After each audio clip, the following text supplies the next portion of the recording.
Well, good morning, and what a beautiful morning. Definitely getting off to a better start than yesterday, or even the whole day yesterday. That was probably that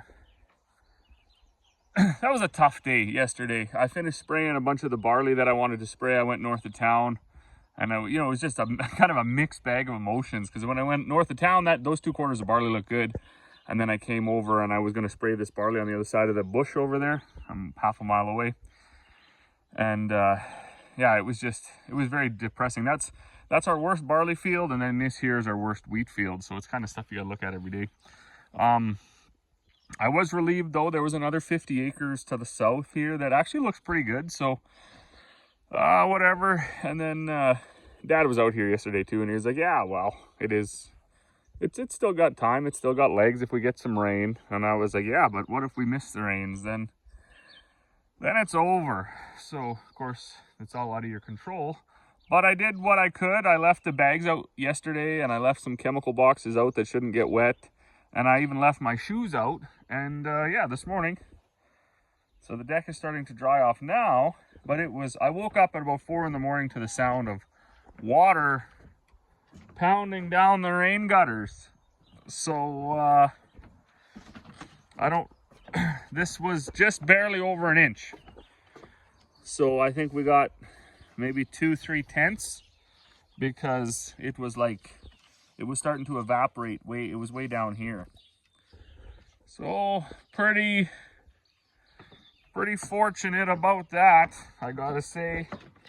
It's not enough to make a huge difference, but I mean, it's better than nothing, right? So if we go through another 5 days of no rain, we'll at least have this, we'll call it 2.5 tenths, that made the ground wet, made the grass wet, made everything stick to your feet. So wouldn't be able to go out and do any spraying this morning anyways. That would be an afternoon project if the sun comes out. But yeah, we're gonna go over, we're gonna load up some feed here. I see there's a guy just pulling in. We'll get that done up, and then we'll go check on the animals. So while I wait for the next folks to come pick up their feed, we're gonna wander up here and check out. I noticed Mr. BP claimed my thumbnail was clickbait, and it kind of was. But that video is going to be for today anyways. So we had a first batch of piglets.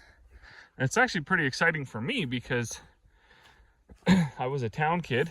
We never had critters, and we didn't get moved out here for 5 years ago, 6 years ago.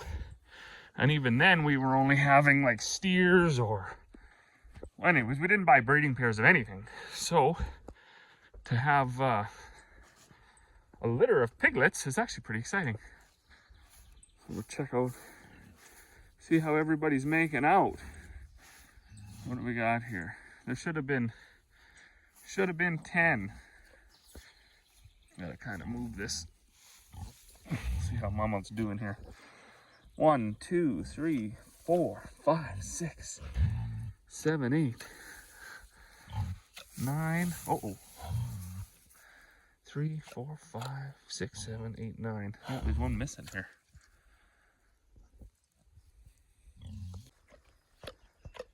Well, it looks like, unfortunately, one more piggy got laid on. So we're down to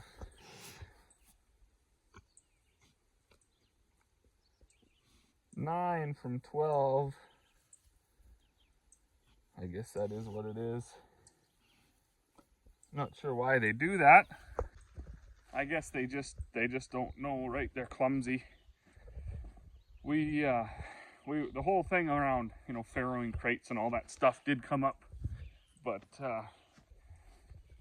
I don't know. That's just really not my thing at the moment. So we're obviously not commercially raising hogs or anything like that, and we try to keep things fairly natural, I guess. I mean, is it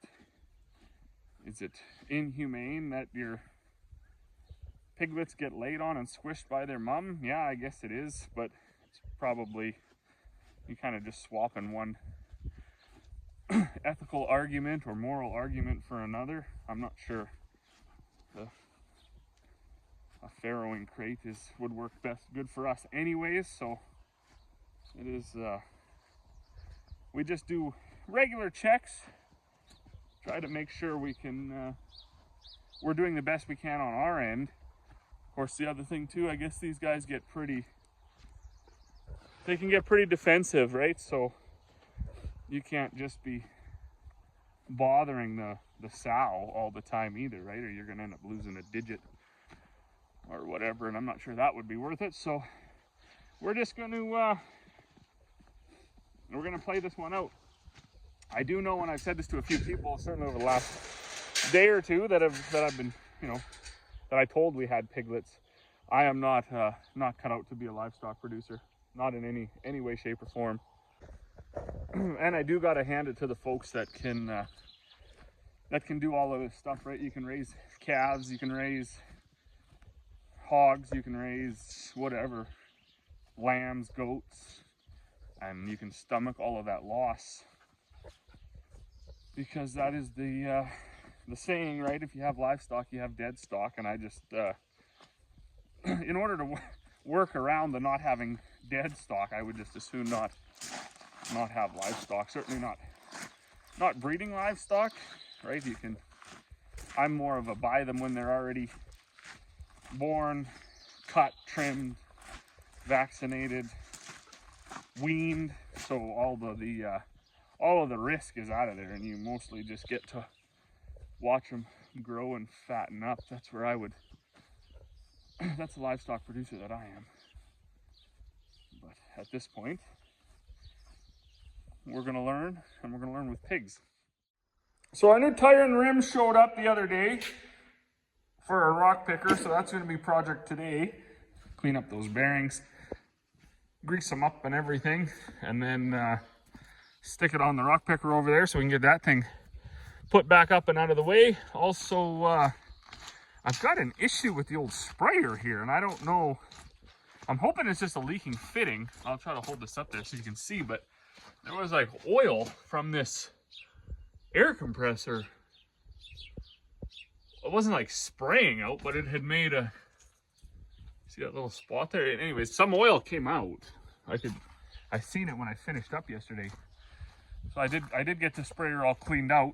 It's flushed out with fresh water, because I just don't know. I don't know what we're gonna do here. Like the oats are so clean, aside from the odd broadleaf, just like the odd plant.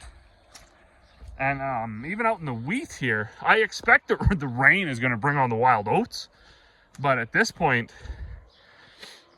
we'll walk out there and have a look. So when you get out here and look over it, it's just a real mixed bag. So there's spots where the wheat is just coming. There's spots where it's headed out with, what's in here? 2 seeds, 1 seed, 2 seeds, something like that. Little guys like this. I expect with that height and the fact that it's in this kind of a drier spot of the field, obviously, is why it looks like that.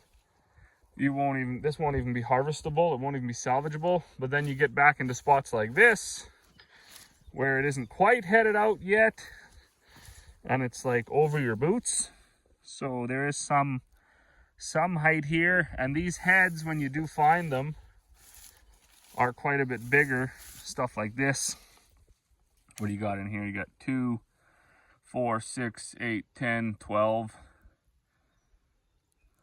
At least 6 good rows like that. So that's a little bit, it's kind of exciting to see, but that's how this field is going to be. Then you're going to get back into patches like this, where this won't even be harvestable. Over there, you can kind of see them, but I'm not seeing any wild oats stretching way out above the crop.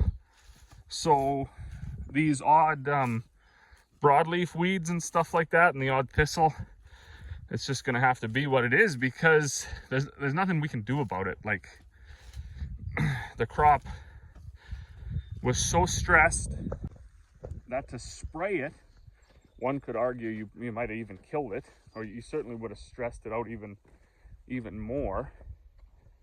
You know, with as quick as it grew and tried to go to seed, it just the spraying options went to basically zero. I said that before, and I was saying it yesterday too, that I've heard like tons of folks just took their chemical back. I said, like, there's nothing to be done here. You get out into the headlands, like the dog there, you know, it's up to their belly. That's harvestable for sure. Where I'm at here now, you know, it's still up over the rubber boots. So not good by any means. Still a total disaster. But the fact that you're gonna have stretches like this that can be harvested mean that if we get no other adverse condition, we should get the seed plus back a little bit.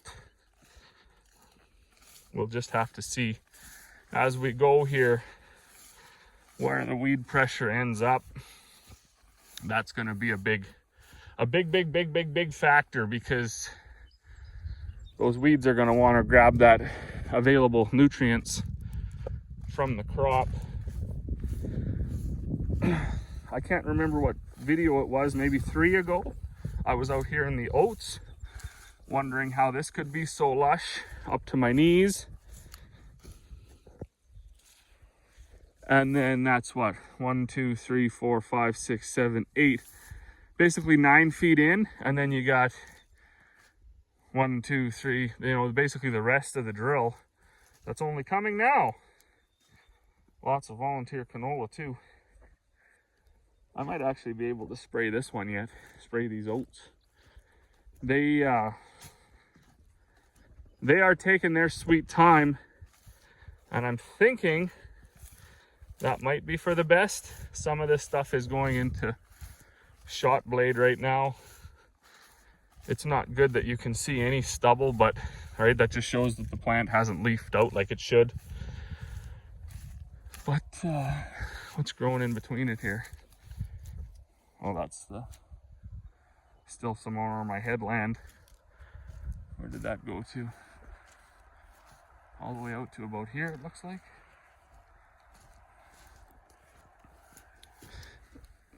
Oh, this guy's trying to head out. This guy's trying to head out. In fact, this is the most advanced one I've seen.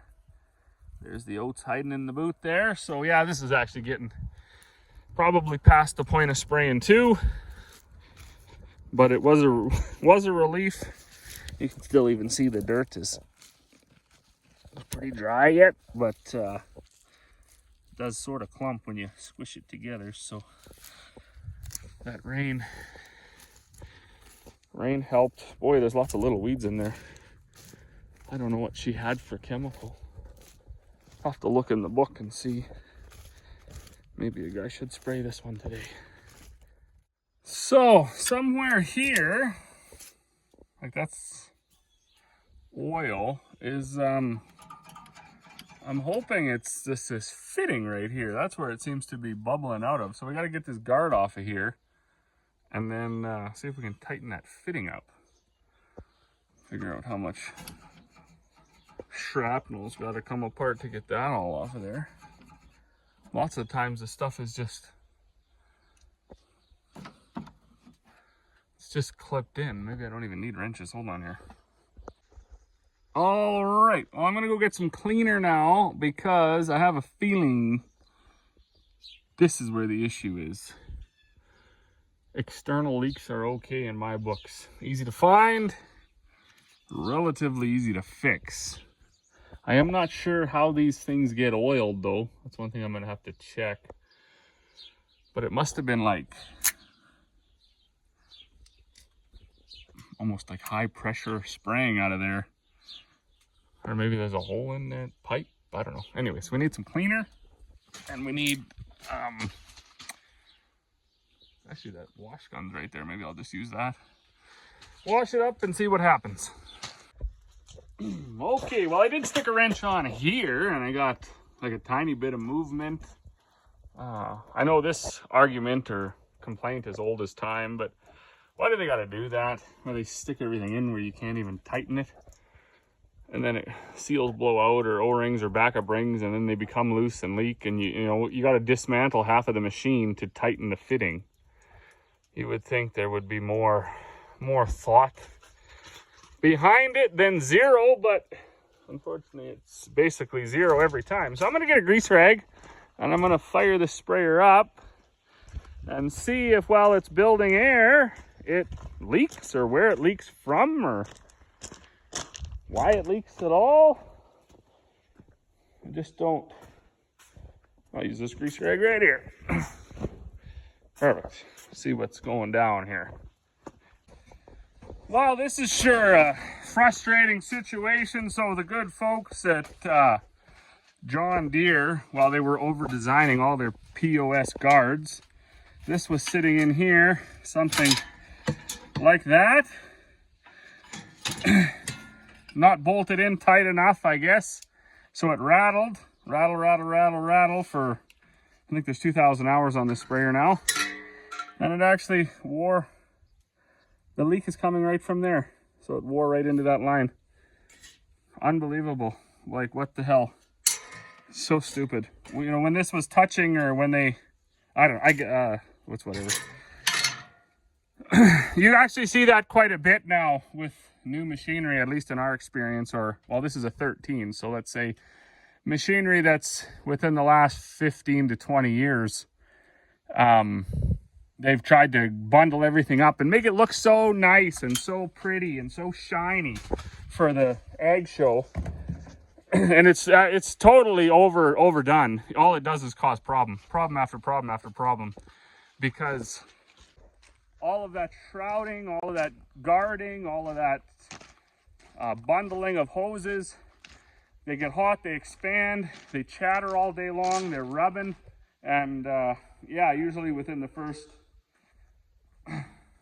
2,000 hours, you've got a whole bunch of hoses leaking and blown and all sorts of things, when it's like the stuff's all failed long before its time, because that's the way it was put together.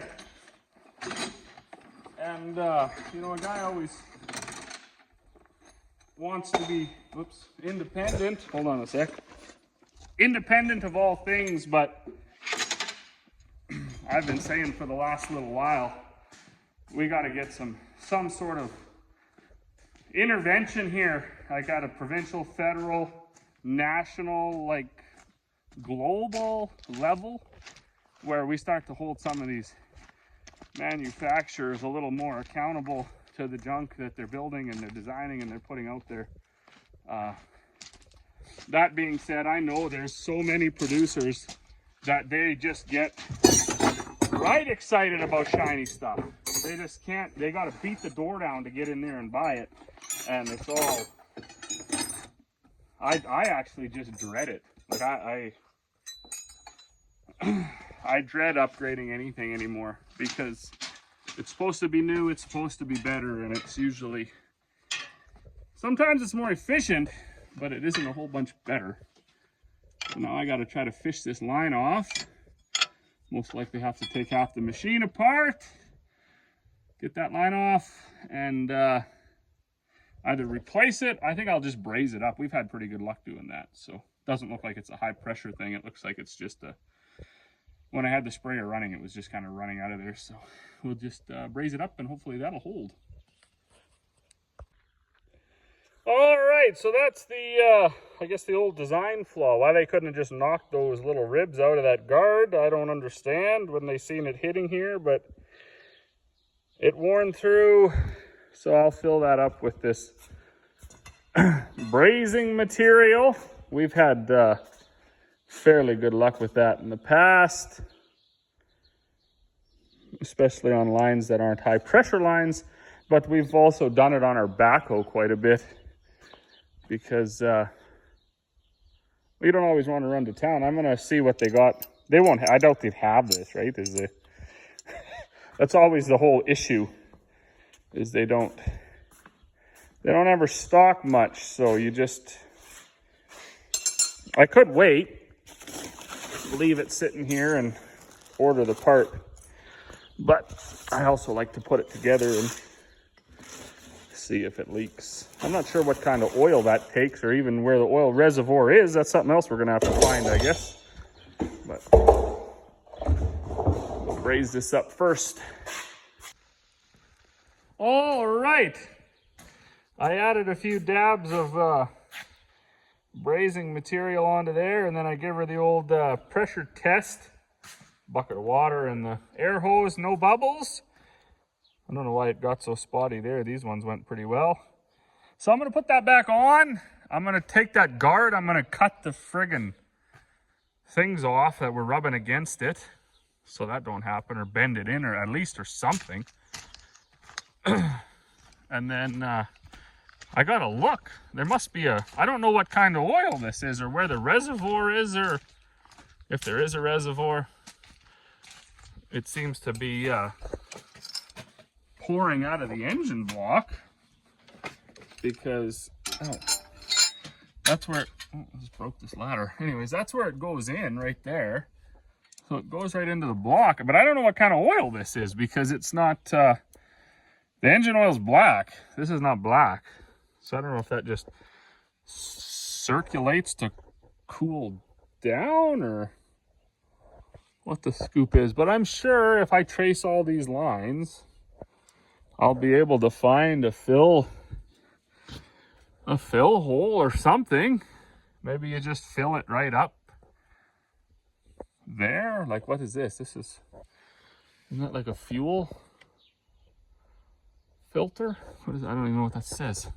Maybe it's not. Maybe that's like an air cleaner filter thing. The line does run up there. Go look across up top and see. I was kind of looking in the book, but didn't really tell me much either.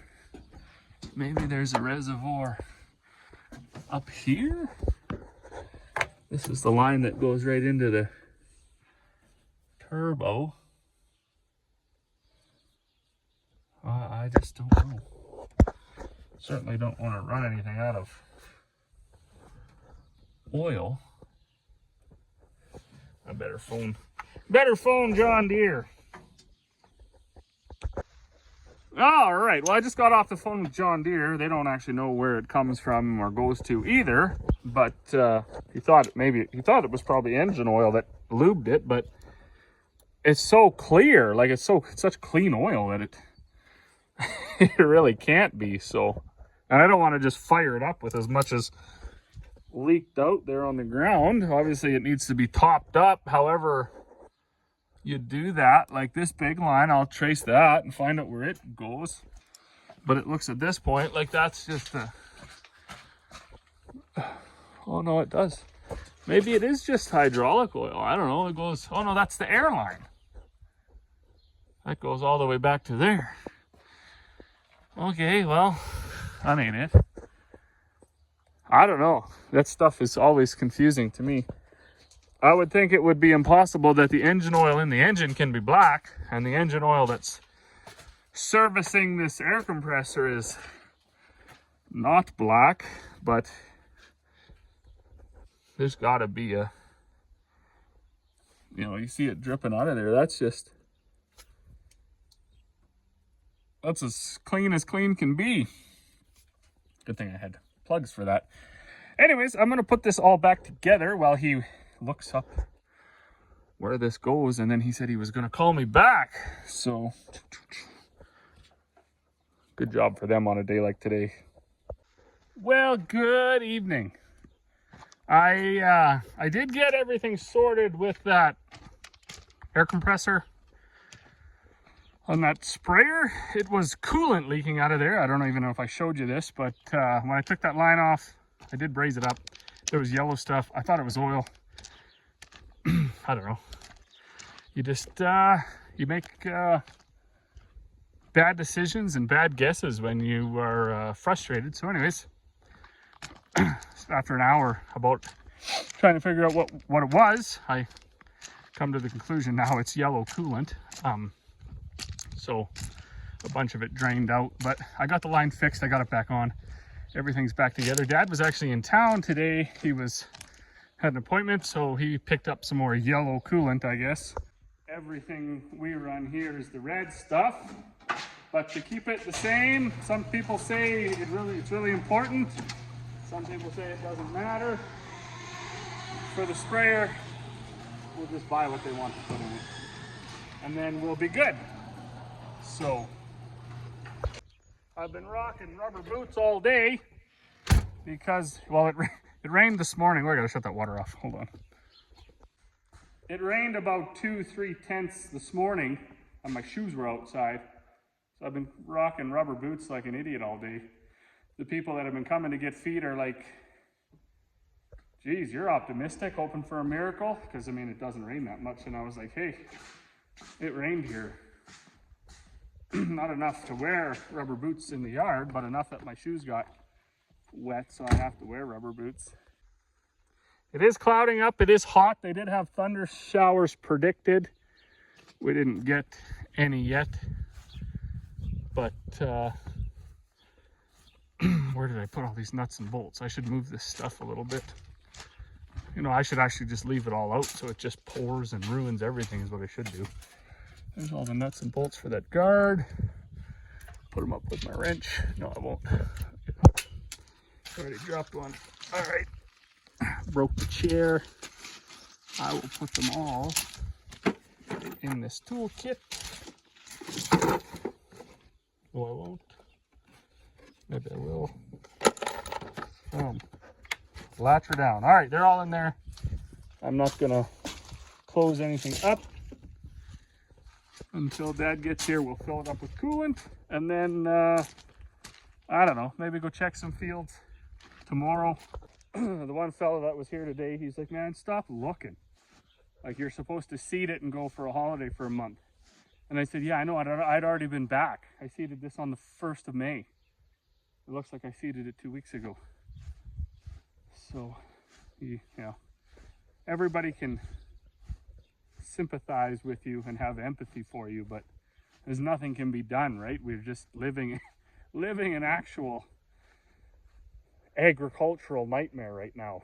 So that's that.